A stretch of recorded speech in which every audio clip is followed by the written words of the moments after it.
eu vou falar um pouco sobre o que é escravidão e o que basicamente aconteceu para a gente chegar nesse tema que a gente vai falar agora no decorrer do vídeo. A escravidão é qualquer ato tipo de trabalho forçado, seja homem ou mulher, criança, seja o que for, não com o ressarcimento do que a pessoa trabalha, né? Ela não recebe o que ela trabalhou, seja como alimento, seja como dinheiro, forma de troca, ela não recebe. E aí ela acaba sendo obrigada a trabalhar. Isso é o trabalho escravo.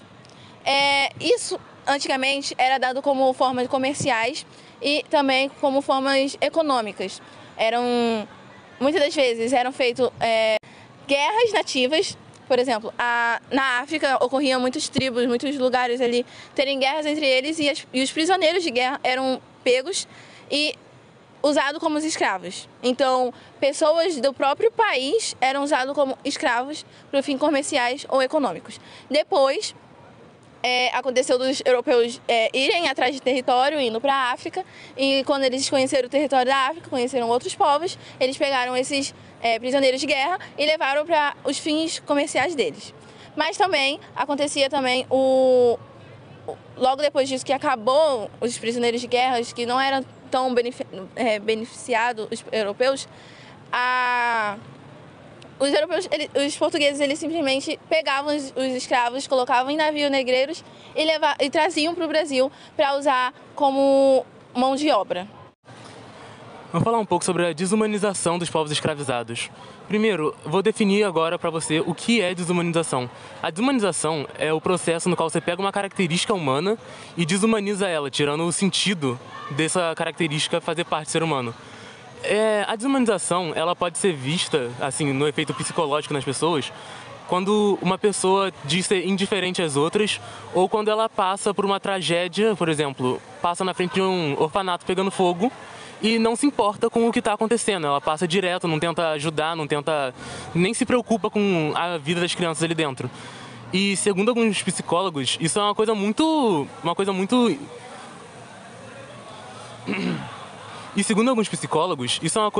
ruim, porque isso tira do ser humano a capacidade de sentir empatia, a capacidade de se colocar no lugar do outro e a capacidade de sentir a dor que as pessoas em volta dele estão sentindo.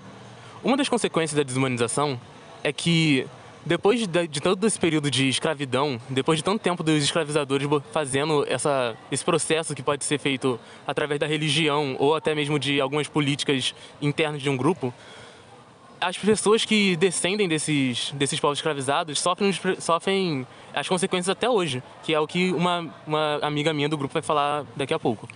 Com os povos escravizados, isso pode ser visto porque todos os escravizadores tratavam os escravizados como seres incapazes de sentir dor, incapazes de ter sentimentos, incapazes de amar, incapazes de serem felizes na natureza, ou seja, serem felizes enquanto livres, vivendo sua própria vida, e também tratavam eles como objeto dos seus desejos sexuais, alguns pontos. Como pode ser visto quando os portugueses invadiram o Brasil e escravizaram alguns indígenas e usaram eles como objeto sexual. Isso também pode ser visto em algumas questões religiosas, como o Divino Manifesto, que foi quando os portugueses apresentaram uma carta da Igreja Católica que dizia que eles tinham o direito de dominar sobre esses povos. Muito obrigado pela atenção. Se tratando agora sobre algumas figuras importantes durante o processo da escravização no Brasil, eu vou citar primeiramente Zumbi dos Palmares. Não poderia deixar de fora Zumbi, que é considerado um dos símbolos da resistência negra no Brasil. E o Zumbi ele acabou sendo o último líder do Quilombo dos Palmares, um quilombo que servia de refúgio para os negros que fugiam das prisões, das senzalas e até das fazendas. E junto dele, vou citar a esposa, a Dandara. Dandara que ajudava muito fornecendo algumas táticas de guerra, além de ajudar também na organização ali do quilombo. Outra foi a guerreira Aquatune. Aquatune, ela foi uma guerreira lá no território de origem dela, lá na África, e ela acabou perdendo um duelo contra as tropas portuguesas e acabou sendo escravizada. Aí ela foi para Alagoas, aqui no Brasil, e aí acabou conhecendo o Quilombo dos Palmares. Ela também ajudou muito durante esse processo de fortalecimento e de consolidação do Quilombo dos Palmares. Outro também foi foi a Teresa de Benguelê. A Teresa de Benguelê, ela que basicamente tomava conta ali de outro quilombo, quilombo do Queriterê, lá no Mato Grosso. E a Teresa de Benguelê, ela foi muito importante porque ela foi a primeira pessoa a instituir um parlamento em um quilombo. Seu legado foi tão grande que o dia da sua morte levou ao Dia Nacional da Mulher Negra. E para finalizar, vou citar Luiz Gama. Luiz Gama, ele era filho de uma escrava e de um pai português aristocrata, e quando tinha mais ou menos ali 10 anos, ali na adolescência, ele acabou sendo vendido como escravo. Mas Luiz Gama, ele teve um processo de educação diferente de alguns outros negros da época, né? Ele aprendeu a ler e escrever, acabou pagando sua alforria e acabou publicando inúmeros jornais, poemas, algumas coisas escritas abolicionistas, né, contra a escravidão. Uma curiosidade, complementando a última fala, é que o atual presidente Luiz Inácio Lula da Silva, ele ressignificou uma medalha que era homenageada à Princesa Isabel, e ele homenageou a Luiz Gama por motivos, né, abolicionistas, que ele visa a questão de não escravos, e ele fez isso para homenagear a Luiz Gama, que libertou, antes e depois de se tornar advogado, cerca de mais de 500 escravos. E com isso ele homenageou o Luiz Gama com a questão essa homenagem das pessoas não jurídicas e jurídicas para os direitos humanos do Brasil. Olá, bem, meu nome é Bárbara, eu sou professora de literatura, né? E as meninas pediram para eu falar um pouquinho de uma parte da África que poucas pessoas sabem, que é a parte cultural e literária. E é muito importante a gente falar sobre isso, porque geralmente a gente tem as referências de formas erradas, ou só as referências tristes, ou que remetem a ocasiões tristes. E a cultura africana, assim como a grande maioria das culturas, ela é muito rica, né? Em pensar que o continente africano é imenso e que cada um vai ter uma lenda. Como, por exemplo, a lenda do Ubuntu, que a gente até hoje fala, que é uma lenda que ensina cooperação, que é uma lenda que ensina respeito. Se a gente também pegar as lendas egípcias, né, que dão origem a diversos, inclusive jogos que a gente pode utilizar em sala de aula, e utilizar mesmo para brincar, como a amarelinha africana. E a gente pode vir até as lendas que influenciam diretamente no nosso folclore, né? Muitas lendas do nosso folclore, como o Curupira, vêm de uma origem africana. E a gente não poderia, logicamente, deixar de falar dos autores atuais, contemporâneos, como Mia Couto, e tantos outros autores, né? O livro que a gente está trabalhando nesse bimestre, que é O Perigo de uma História Única, que traz justamente uma autora do continente africano que fala justamente da falta de valorização desse continente. É isso.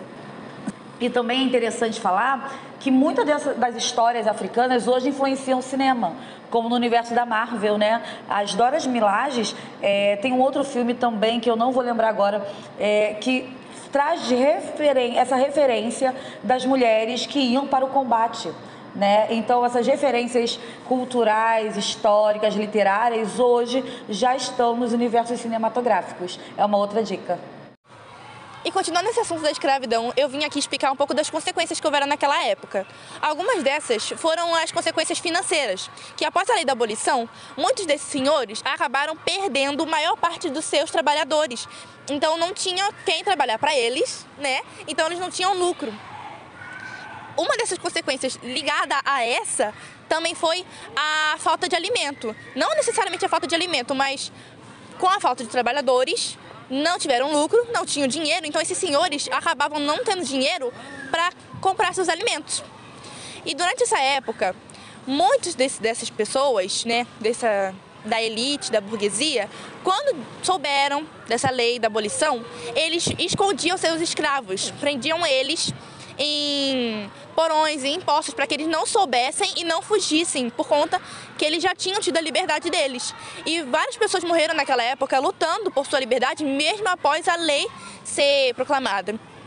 Então, foi uma grande turbulência, assim, tanto psicológica quanto física, porque muita gente realmente morreu. Os negros, referente a eles quererem sair, né, porque eles souberam que eles agora eram livres e estavam querendo sair, porque vários desses senhores prendiam eles, e esses próprios senhores que prendiam, eles estavam morrendo também porque não tinham trabalhadores, então eles não estavam tendo dinheiro para se manterem. E a seguir temos um complemento das consequências com a professora Ana Lúcia.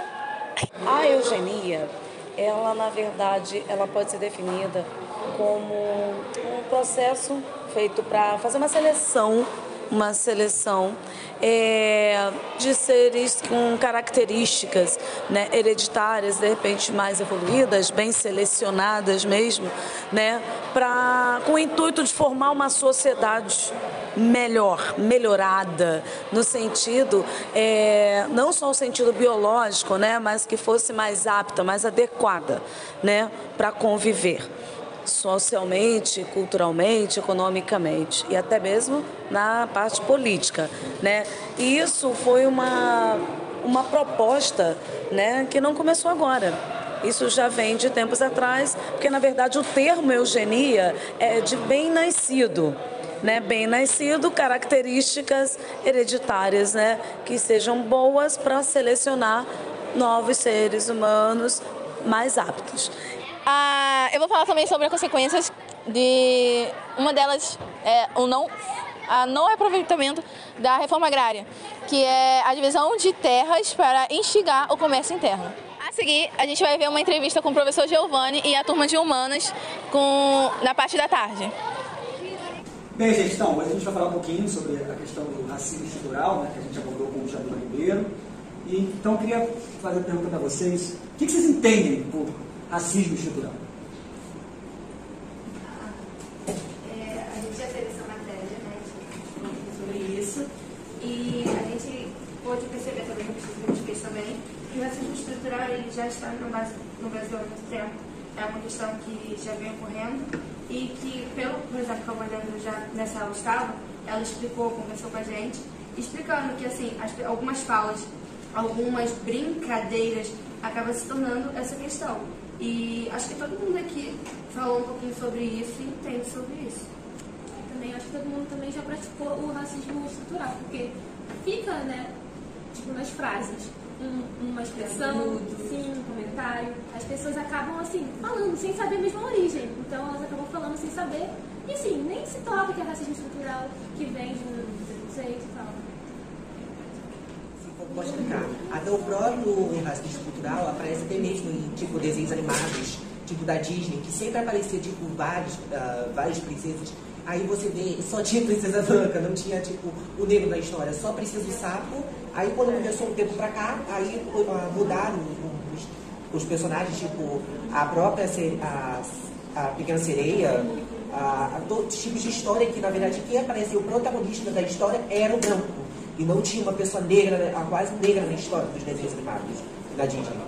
Nenhum desenho daquela área parecia uma pessoa tipo, de uma cor diferente. E sempre era um branco como protagonista. Então, um outro problema, além do racismo estrutural, que também é causado pelo racismo estrutural e também causa racismo estrutural, é o racismo entre classes.